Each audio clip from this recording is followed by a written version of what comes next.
This is an odd sight.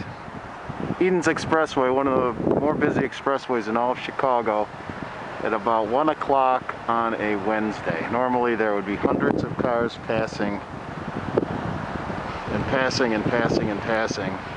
And as you can see, there's some people coming from north, but no one's coming from the south.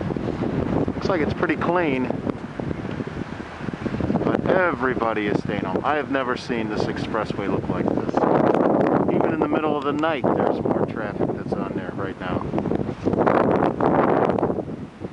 Very weird.